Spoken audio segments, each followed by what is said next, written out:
क्या आपने कभी देखा है कि नदी की छोटी सी धारा भी एक विशाल चट्टान को काट सकती है, बशर्ते वह लगातार बहती रहे?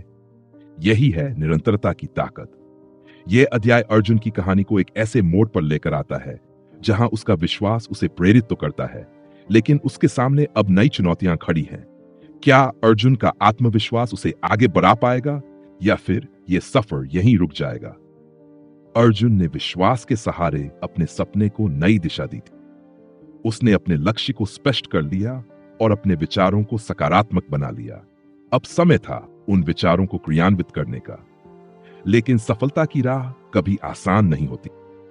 अर्जुन ने अपने व्यवसाय के लिए एक छोटा सा कदम उठाने का फैसला किया।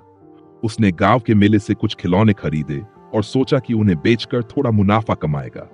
लेकिन समस्या तब शुरू हुई जब उसने अपने पहले ग्राहक को खोजने की कोशिश की।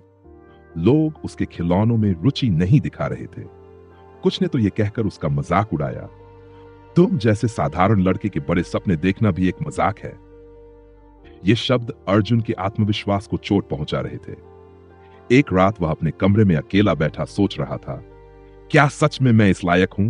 क्या मेरा सपना सिर्फ एक ख्याल ही रह जाएगा? उसी समय उसकी मां उसके पास आई। उन्होंने अर्जुन से कहा, बेटा, याद है तुमने साधु महाराज से क्या सीखा था? विश्वास की ताकत तभी काम करती है जब हम अपने प्रयासों को नहीं रोकते। अगर तुम रुक जाओगे तो तुम्हारे सपने भी रुक जाएंगे, लेकिन अगर तुम आगे बढ़ते रहोगे तो तुम्हारा हर असफल प्रयास तुम्हें सफलता के करीब ले जाएगा। मां की बातों ने अर्जुन को एक बार फिर प्रेरित किया। अगले दिन वह फिर से बाजार गया। इस बार उसने अपनी बात को आत्मविश्वास के साथ पेश किया। उसने लोगों को यह समझाने की कोशिश की कि उसके खिलौने केवल बच्चों का मनोरंजन नहीं, बल्कि उन्हें कुछ सिखाने के लिए हैं। धीरे धीरे अर्जुन को कुछ ग्राहक मिलने लगे। शुरुआत में यह संख्या बहुत कम थी, लेकिन अर्जुन ने हार नहीं मानी। हर दिन वह अपने लक्ष्य की ओर एक छोटा सा कदम बढ़ाता रहा। एक दिन अर्जुन के गांव में एक बड़ा व्यापारी आया जो नए और अद्भुत खिलौनों की खोज में था। अर्जुन ने सोचा, यह मेरे लिए एक बड़ा अवसर हो सकता है। उसने साहस जुटाकर व्यापारी से मिलने की योजना बनाई।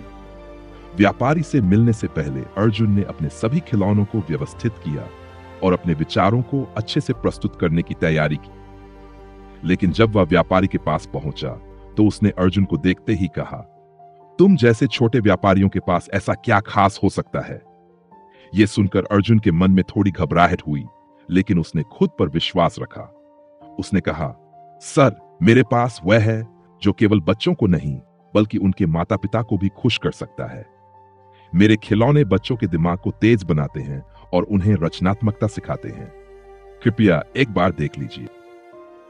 व्यापारी अर्जुन की बातों से प्रभावित हुआ।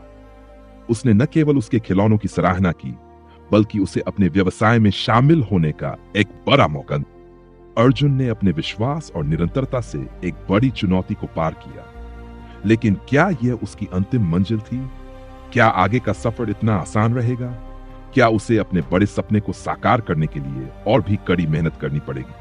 अर्जुन की कहानी का अगला अध्याय और भी रोमांचक होगा, जहां हम देखेंगे कि कैसे दृढ़ संकल्प और नवाचार उसे एक नई ऊंचाई तक ले जाते हैं। इस अध्याय में हमने सीखा कि निरंतरता वह कुंजी है जो हर असफलता के दरवाजे को सफलता में बदल सकती है। अर्जुन ने अपनी गलतियों से सीखा और अपने प्रयासों को कभी नहीं रोका।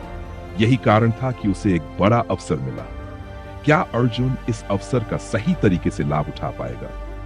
क्या उसे आगे और भी कठिनाइयां झेलनी पड़ेंगी या यह उसकी सफलता की शुरुआत है? अगले अध्याय में हम जानेंगे जब अर्जुन नवाचार का उपयोग करके अपने सपनों को नई उड़ान देगा। कैसे अर्जुन ने अपने व्यवसाय में नए विचारों को शामिल किया और अपने सपनों को ऊंचाई पर ले गया। लेकिन क्या यह यात्रा इतनी सरल होगी? बने रहिए, क्योंकि कहानी अब और भी रोचक और प्रेरणादायक होने वाली है।